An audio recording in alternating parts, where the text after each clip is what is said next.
Good morning. I wanted to let everyone know that I put a lot of effort, or sometimes no effort at all. It just comes to me an inspiration in the titles and names of my chapters, segments, episodes. You choose.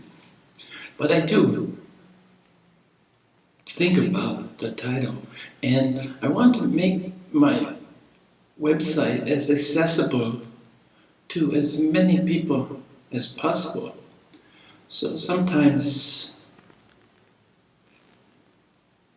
a title could be the only information that a new viewer would have.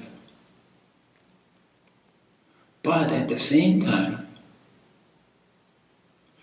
my real love is to address the people that are on the path already, that are committed. So I'm balancing these two. And I can't help but think of my brother, my good brother, Matthew Lien, who never liked when I use Sanskrit. But Sanskrit feels natural for me, like mudras. He said, why not just say hand gestures? And I think of all the history that went into the creation of a word like mudra in Sanskrit. Sanskrit just seems like, to me, it resonates. It's a more direct connection. So, sorry Matthew, but I chose to use Sangha and Seva in my title today, instead of building a spiritual community and service, selfless service, more specifically.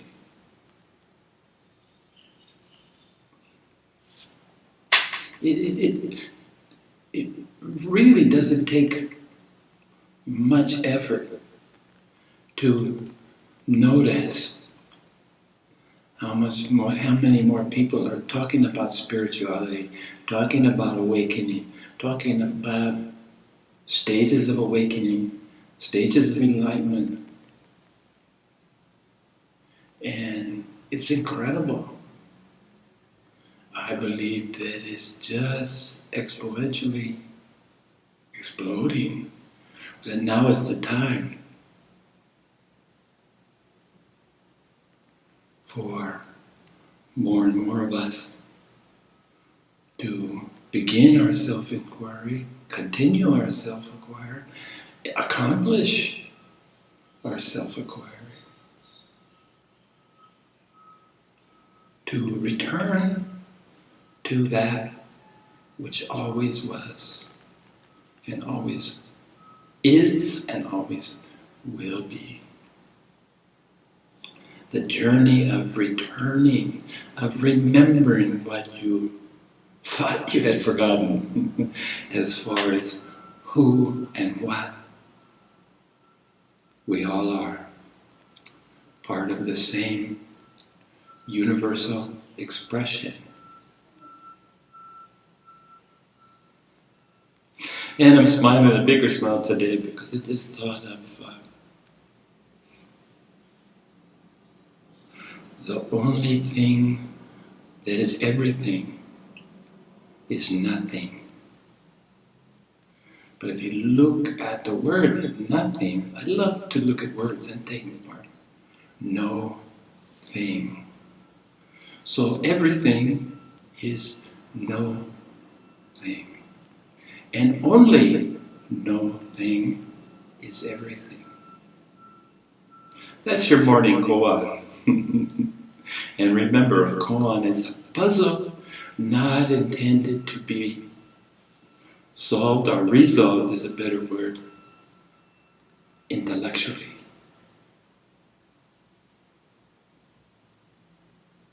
I always believe that effort put into resolving a koan is really ultimately the whole intention of them in the first place.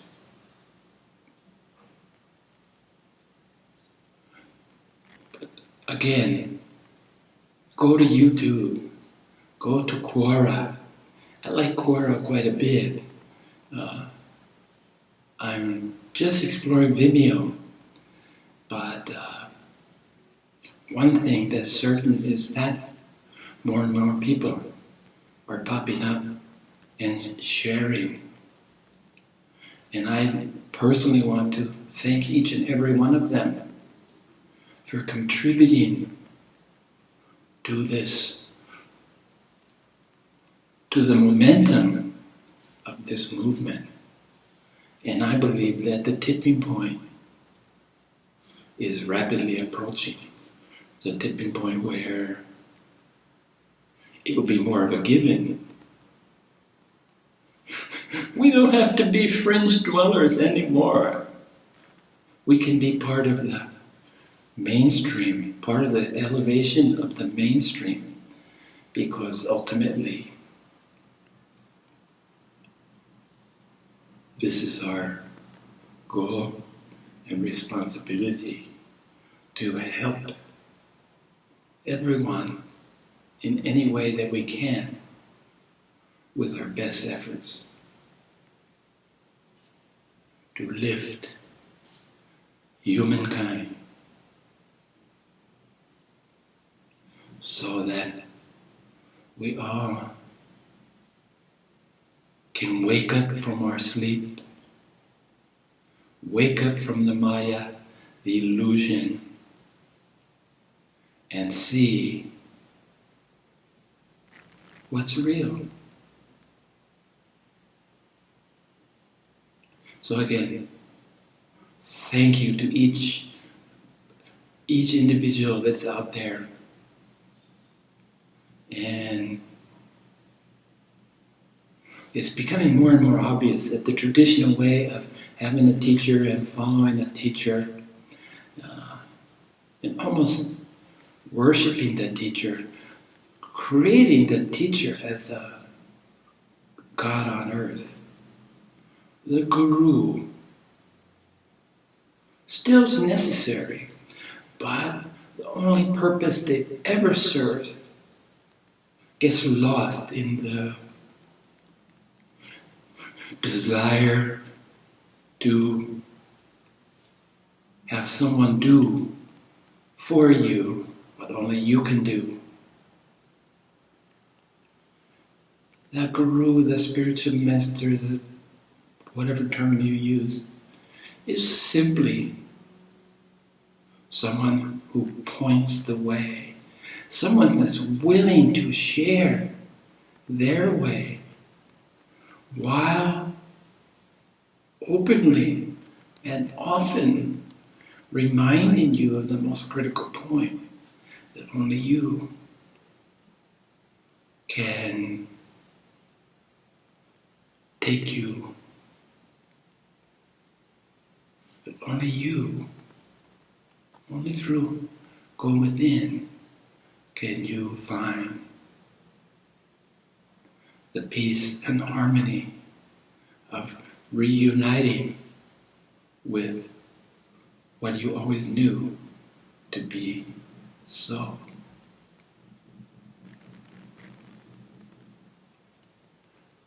At the same time,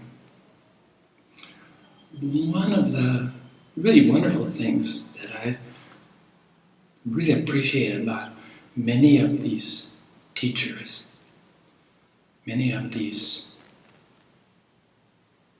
trailblazers in a sense, who explored almost unknown territory fearlessly in complete surrender and releasing, sacrificing their own personal I want to say hedonistic, personal egos, the imagined self. But what I want to celebrate these people, these beings, among other things, is their building of a spiritual community, ashrams, where, and a dear friend of mine told me once that ashrams are not meant for a place for devotees to go, to cloister, to stay in. A weekly visit, bringing flowers, bringing incense, bringing food, weekly, bi-weekly, is far preferred than going there and staying there in the hopes that it might offer some kind of shortcut. But this individual, this man who, interestingly, he was Muktananda's astrologer, his Vedic astrologer, family astrologer. He was from a lineage of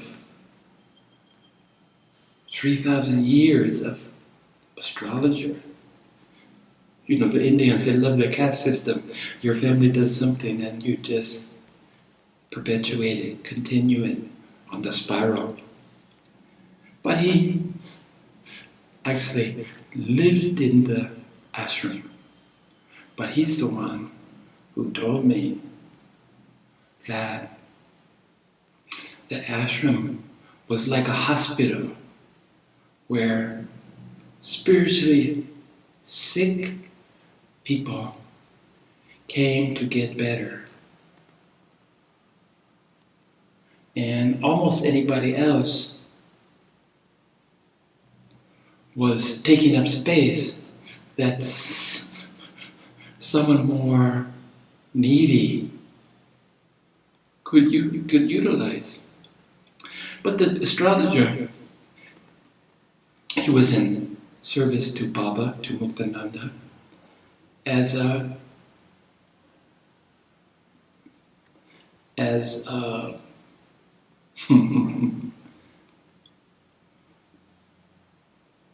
guide, as a support, as a, where's that word? It's gone again. Advisor, that's the word I'm looking for. As an advisor. And probably provided some comfort to Baba while he was here he was in America with almost no use of the language. His astrologer was bilingual, fluent, beautiful English. And I think that the security for Baba of bringing someone from his tradition, someone that had been so important to his growth and the growth of his teachers before him, these spiritual advisors, these Vedic scholars, these Vedic astrologers, provided ultimate comfort. But anyway, he was a wise, qualified man who told me that ashrams were hospitals in the same sense that our hospitals are places that you are born, and interestingly, places that most of us go to die. And in between, they treat physical ailments in the hopes that you'll get better, leave the hospital. So no one wants to live in a hospital if they can't help it. In the same sense, to stay in the ashram is less than desirable. We need to go out with the support of our community. With the support of our community. That's why this community, this Sangha, family, community, spiritual community, usually traditionally been centered around one area, one personality. But now, I think the Sangha is being more loosely accepted. Not so specifically designating people from a certain group, but all-encompassing, welcoming people of all beliefs and all backgrounds, supporting the commonality, the unity, seeking to unify, not seeking to discriminate, to divide. So this growth of Sangha, we're all welcome to joining with like-minded individuals. And we're obligated to contribute in the best way that we can. And each of us has our own special potential contributions to this growing Sangha. And while leaving behind the traditional baggage, temptations of following one specific teacher, to call yourself a practitioner, a follower, a devotee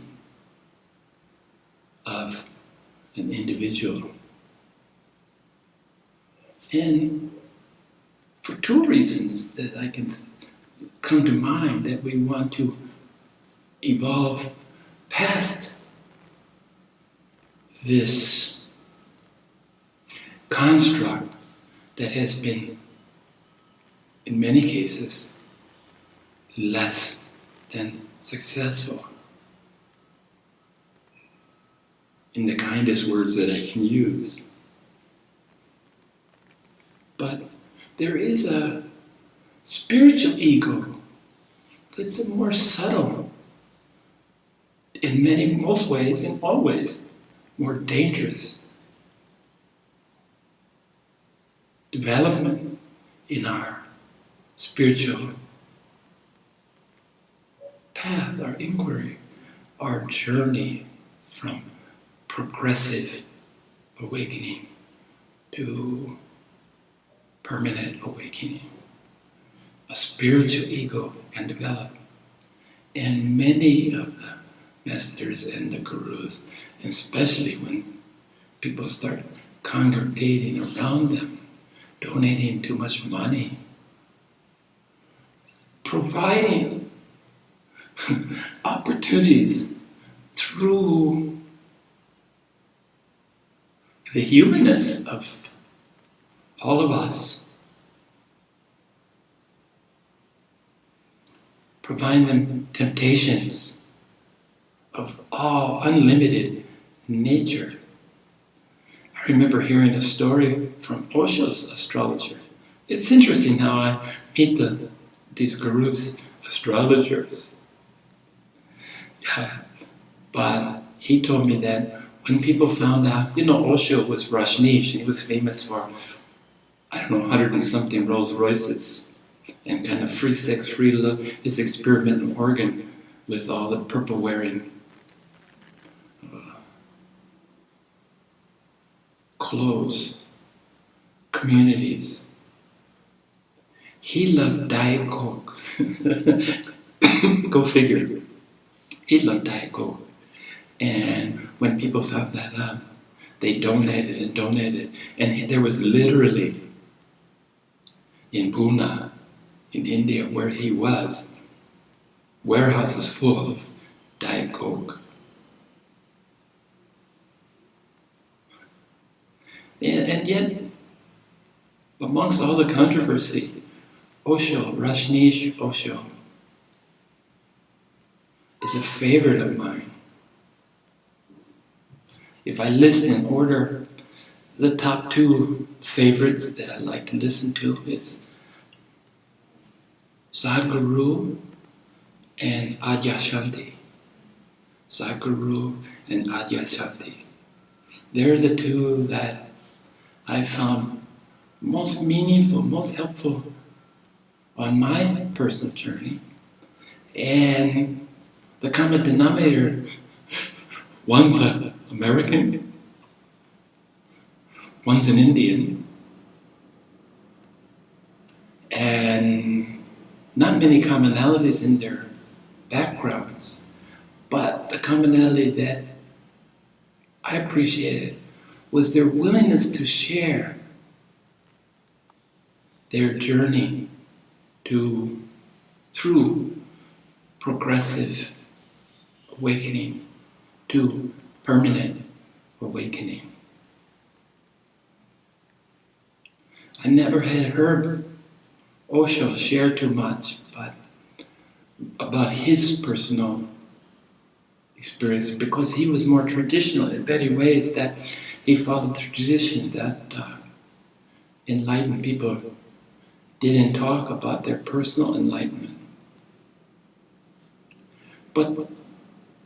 And if you ask them, are they enlightened?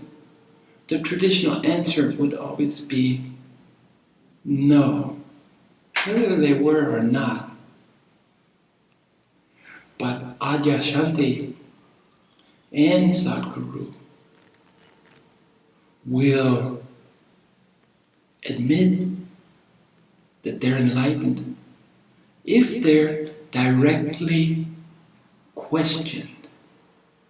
Otherwise, they don't make any proclamations. It's how to respond to a direct question. Are you enlightened? They could be evasive. They could lie. You see, it's a conundrum. How do you maintain your spiritual integrity when answering a question like this that has the potential for people to bow down and worship at your feet? And my feeling about both these men is that other than the traditional showing of respect by bowing or prostration, they can accept that in the tradition of honoring themselves and everyone behind them, but they don't take it personally, because that could lead to demagoguery. So that's the first reason that we're contributing to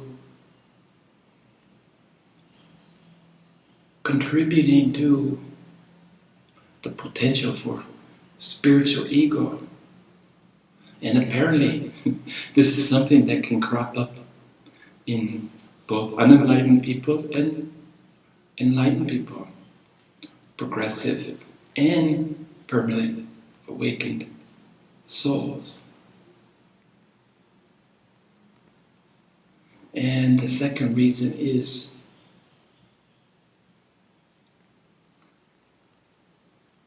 the only one who can know if someone else, the only one can know about, or all you can know about an awakened being, that you're in the state of permanent awakening, is about yourself. If you go through this experience, then you will have no doubt. But I don't really buy into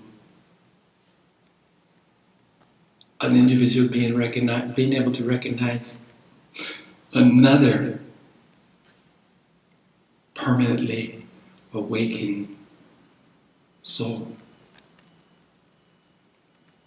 I believe that you can feel an affinity, as we all can, in our Sangha, that I'm asking you to join without obligations, without a leadership, without a narrow focus, without tempting someone to soar into the spiritual ego. Because trust me, the spiritual ego is infinitely harder to battle than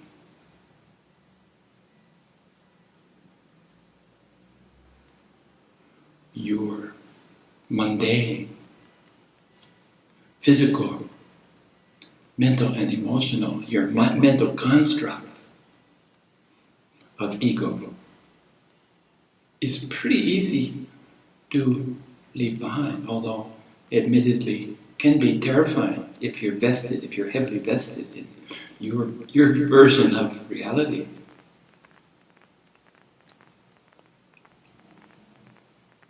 So let's build a Sangha, let's build a spiritual community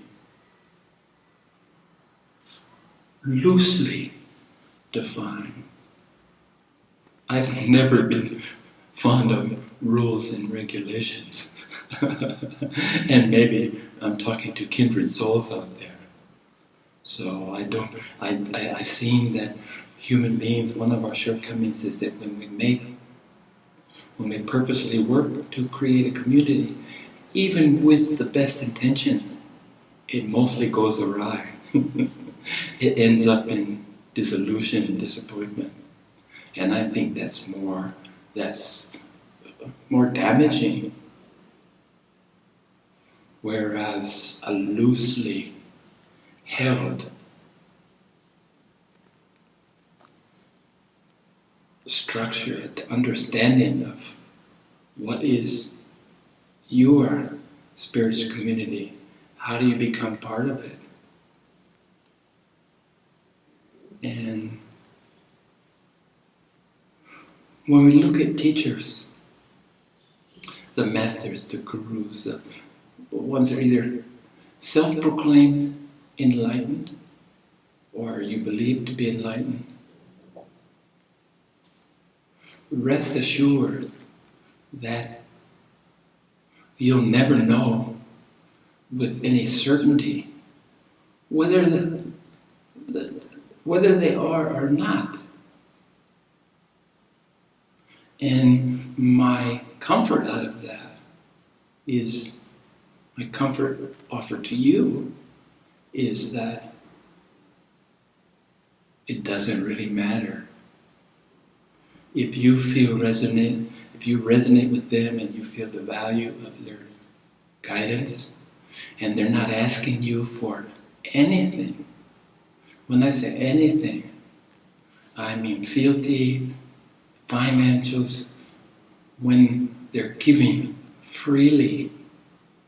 And as long as it's useful, indeed, walk with them. But you must know that the time comes in all of our journeys when it's time to leave the teacher behind. It's time to take over the reins of responsibility, because no one can do your journey for you. And the beauty of that is that every one of us has a unique and individual experience. And the second part of this Sanskrit, again, Seva, unselfish service.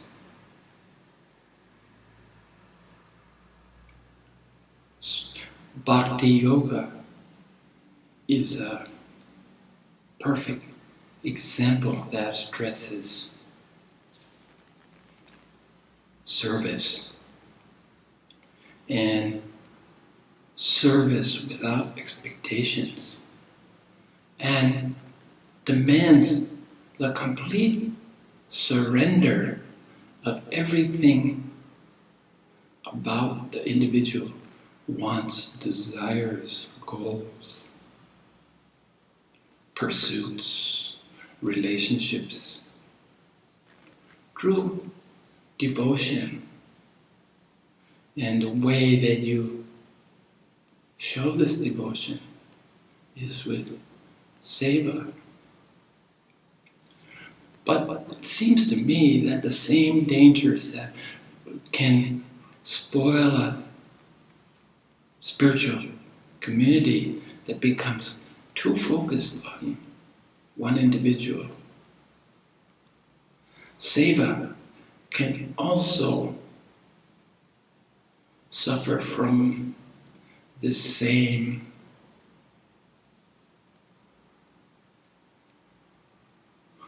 obstacle, I want to say.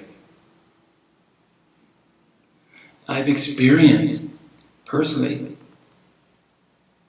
groups, Sangha communities, and one of the defining characteristics of the group to me has always been seva, this unselfish service. To me, seva should be your effort towards everyone. But so many times I've seen that as these groups really start to focus on the leader, even the fact that there is a leader, the patriarch of the Sangha, when devotees begin to worship them as a god on earth. And when they're requesting their devotees for seva, and seva can include donations that are centered on progressing, building temples, progressing the group, elevating the patriarch or matriarch, because there are, thank Buddha, there are matriarchs too, which is actually a much more ancient and sound tradition than patriarchy.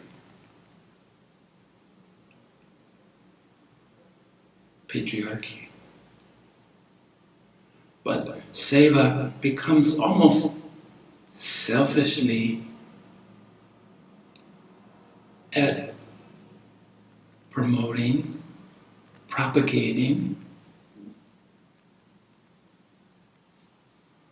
propaganda about the leader, which again contributes to the danger of his spiritual ego. And that's why, to me, that the old paradigms, the old power structures don't work anymore.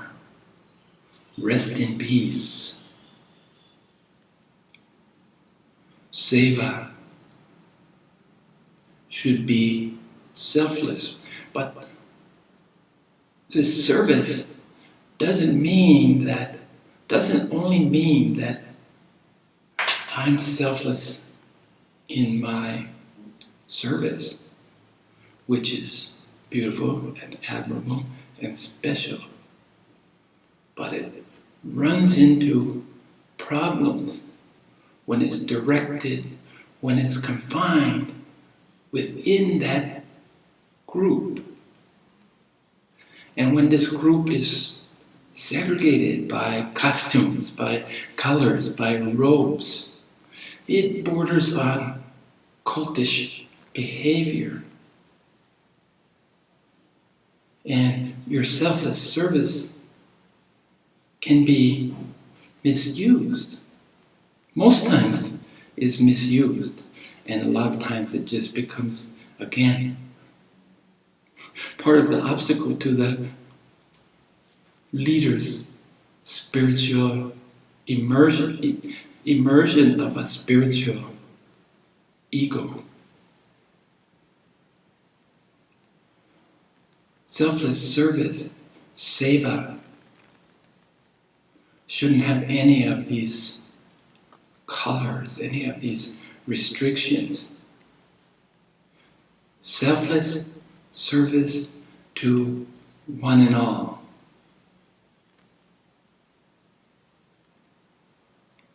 The idea of doing something for others without, anonymously, not needing the recognition, because once you need the recognition of your selfless service, you've already made it selfish.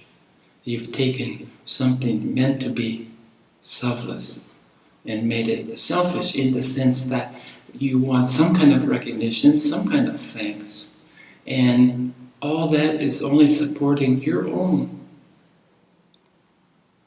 ego, your physical, your mental, your emotional ego. And remember that can become another kind of ego. It adds to the spiritual ego. So let's build a community. Let's build a community, but let's use new tools, since it's so obvious that the old paradigms, the old models will lead to failure sooner or later. Let's contribute in any way that we can, in our own individual, unique way. Let's contribute, let's perform, let's give seva, our selfless service. And this is certainly within the realm of possibilities. It's clear to me that we can all participate, we can all embrace, become a family, we can all help each other. That's my dream, that's my vision, better word, that's my vision for all.